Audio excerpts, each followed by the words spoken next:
Everyone, this is advocate Priyanka और आज हम कॉन्स्टिट्यूशनल लॉ का एक बहुत ही इंपॉर्टेंट क्वेश्चन डिस्कस करेंगे जिसका नाम है रिट्स। जी हाँ, रिट ज्यूरिसडिक्शन एक बहुत ही इंपॉर्टेंट ऐसा टॉपिक जो हर लॉ के स्टूडेंट को पता होना चाहिए। साथ में बीइंग अ सिटीजन भी आपको ये बातें पता होनी चाहिए कि आपके पास रिट्स के राइट हैं। अब वो रिट्स के राइट कहाँ यूज होते हैं, कौन कौन से राइट हैं और किसके अगेंस्ट यूज होते हैं, ये आज मैं आपको बताती हूँ। देखिए, हमारे पास जो हमारा सुप्रीम कोर्ट और हाई कोर्ट ऑफ इंडिया है, हमारे को 5 रिट के प्रोविजंस देता है। अब वो 5 रिट कौन-कौन से हैं और रिट सबसे पहले होता क्या है?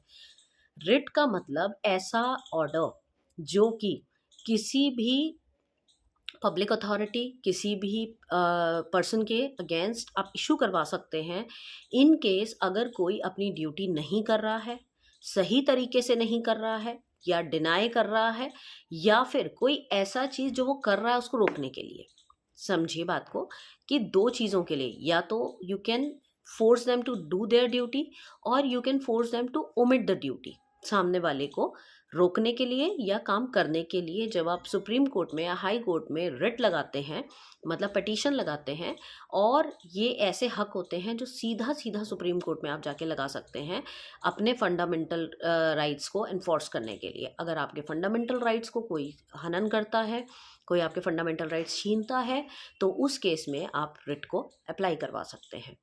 रिट ऐसे ऑर्डर्स होते हैं जो कि सुप्रीम कोर्ट या हाई कोर्ट इशू कर देते हैं किसी भी पर्सन या अथॉरिटी के खिलाफ, अगर वो अपनी ड्यूटी ठीक से नहीं कर रहा है, कर नहीं रहा है, या ठीक से नहीं कर रहा है, या अपनी ड्यूटी जो नहीं होनी चाहिए अपनी ज्यूरिसडिक्शन से बाहर जाके कर रहा है, उसको हम कहते हैं रिट। अब रिट जो होते हैं ये 5 तरीके के होते हैं। ये एक तो कॉमन लॉ का पार्ट है और ये आर्टिकल 32 और 226 के अंडर आता है। सुप्रीम कोर्ट का जो रिट का राइट है वो आप आर्टिकल 32 के अंडर लगा सकते हैं और हाई कोर्ट में लगा सकते हैं 226 के अंडर। अब ये 5 तरीके के रिट हैं। पांचों के नाम है habeas corpus, mandamus, quo warranto, certiorari and prohibition. These are the 5 writs जो कि हमारा कॉन्स्टिट्यूशनल लॉ हमें ग्रांट करता है। Repeating it again, habeas corpus, quo warranto, mandamus, certiorari and prohibition. अब वन बाय वन हम इनको पढ़ते हैं कि इनका मीनिंग क्या है। ये पांचों के पांचों लेटिन टर्म है जिसको आपको हिंदी में समझाती हूँ कि इनका मीनिंग क्या है। सबसे पहला जो रिट है वो है हमारा हेबीज कॉर्पस। हेबीज कॉर्पस का मतलब होता है, आप अगर पूछें आपसे, तो हेबीज कॉर्पस का मतलब है to have the body of. To have the body of का मतलब क्या है कि आप किसी को भी अगर डिटेन करते हैं, अगर कोई भी इंसान या कोई भी अथॉरिटी अगर किसी पर्सन को डिटेन करते हैं या पकड़ के ले जाते हैं, तो 24 आवर्स के अंदर अंदर आपको या तो उसको मजिस्ट्रेट के सामने पेश करना होगा, या फिर अगर आपने उसका अनलॉफुल डिटेंशन किया है तो आपको उसको छोड़ना होगा। कहने का मतलब ये, फॉर एग्जाम्पल अगर कोई पुलिस वाला किसी आदमी को अरेस्ट करके ले जाता है किसी भी जुर्म पे या किसी भी चीज़ पे, तो उसको 24 घंटे के अंदर अंदर उस इंसान को या तो कोर्ट के सामने पेश करना होगा, और अगर उसने उसको अनलॉफुल डिटेन किया है, अगर उसने उसको अनलॉफुली डिटेन किया है, तो उसको 24 घंटे के अंदर अंदर उसको रिलीज़ भी करना पड़ेगा। This is the writ of habeas corpus. और अगर वो 24 घंटे के अंदर अंदर उसको ये रिलीज़ नहीं करते या मजिस्ट्रेट के सामने पेश नहीं करते, तो उसके किसी भी फ्रेंड को, फैमिली मेम्बर को, या उसके भाई बहन को, या anyone can file a writ in supreme court directly कि मेरे फलाने फैमिली मेम्बर को 24 घंटे से ज़्यादा इन्होंने पकड़ रखा है एंड वो ना तो उसको रिलीज़ कर रहे हैं ना मजिस्ट्रेट के सामने पेश कर रहे हैं। This is the writ of habeas corpus and this is very important to decide the validity and justification of detention. ये चेक करने के लिए रिट लगाई गई है। और उसके बाद ये जो रिट है ये सुप्रीम कोर्ट में आर्टिकल 32 और आपका हाई कोर्ट में 226 के अंडर आप लगा सकते हैं। 1% हाई कोर्ट जो है कभी कभार डिनाई कर देता है किसी भी रिट को एक्सेप्ट करने के लिए, बट सुप्रीम कोर्ट किसी भी लिहाज में उसको एक्सेप्ट करने से डिनाई नहीं कर सकते। सेकेंड रिट है हमारी क्यू वारंटो। क्यू वारंटो का मतलब क्या होता है, bye what authority.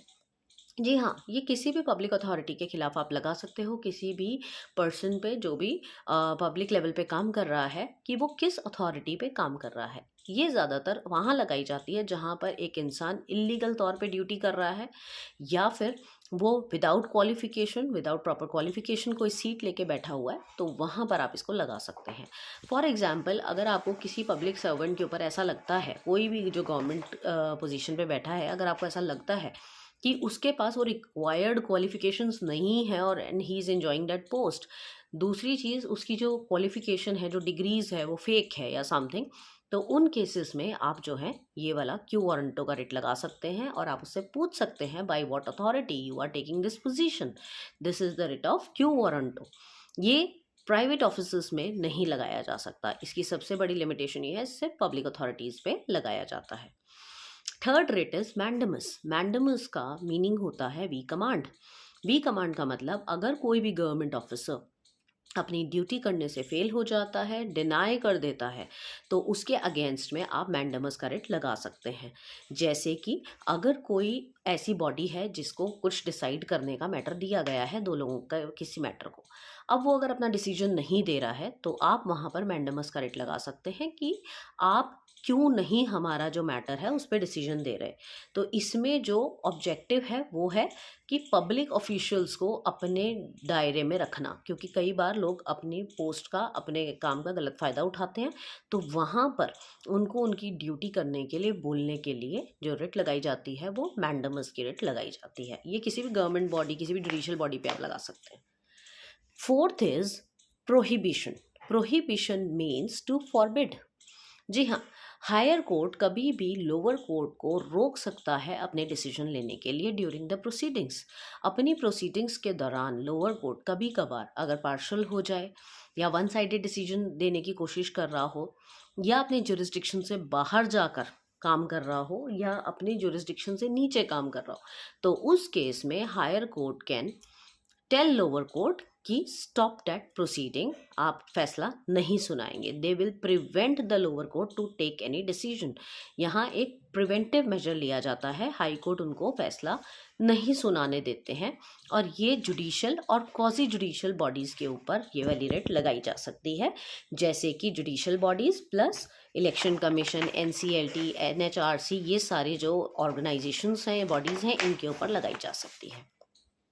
Last writ is certiorari. Certiorari लगभग प्रोहिबिशन जैसा ही होता है, बट एक छोटा सा डिफरेंस इसमें यह है कि प्रोहिबिशन में जो हायर कोर्ट है वो लोअर कोर्ट को डिसीजन लेने से रोकती है, बट सर्शियररी में डिसीजन लेने के बाद उनके डिसीजन को क्वैश कर सकती है हायर कोर्ट। अगर उनको लगता है कि जो लोअर कोर्ट का जो डिसीजन है वो सही नहीं है और वहाँ पर उसने अपने जुरिस्डिक्शन से बाहर जाकर डिसीजन ले लिया या अपने जुरिस्डिक्शन को प्रॉपर इस्तेमाल नहीं किया, उस केस में उनका जो डिसीजन है उसको क्वैश कर दिया जाता है और हाई कोर्ट अपने अंडर उस फैसले को ले लेता है। यहाँ पर सर्शियररी जो है वो प्रोसीडिंग के बाद होता है, बट प्रोहिबिशन का रिट जो लगता है वो प्रोसीडिंग के दौरान लगता है। जो सर्शियररी है वो अपने आप में करेक्टिव नेचर का होता है, बट प्रोहिबिशन जो है वो प्रिवेंटिव नेचर का होता है।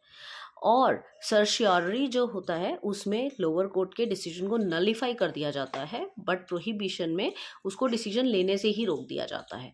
तो सर्शियररी और प्रोहिबिशन में लगभग बच्चे कंफ्यूज हो जाते हैं, तो उनको इस चीज़ को बहुत अच्छे से समझना है कि प्रोहिबिशन जो है ड्यूरिंग प्रोसीडिंग रोका जाता है, बट सर्शियररी में प्रोसीडिंग होने के बाद, फैसला होने के बाद उसके डिसीजन को ही क्वैश करने का अधिकार है हायर कोर्ट के पास। तो ये हमारे 5 रिट है, that is habeas corpus, mandamus, quo warranto, certiorari and prohibition. ये पांचों रिट बहुत ही इंपॉर्टेंट है लॉ के हर पेपर में, चाहे वो LLB का एग्जाम हो, चाहे वो LLM का हो, क्लैट का हो, AIB का हो, ये वाले रिट्स बहुत इंपॉर्टेंट है। तो आपको बहुत अच्छे से इन रिट्स को पढ़ना है, क्योंकि इनसे रिलेटेड कोई ना कोई क्वेश्चन ज़रूर आ जाएगा आपके पेपर में। All the best for your all exams, and you can drop a message if you want any on demand video or you want to talk about some notes. My number is 9953308400. All the best.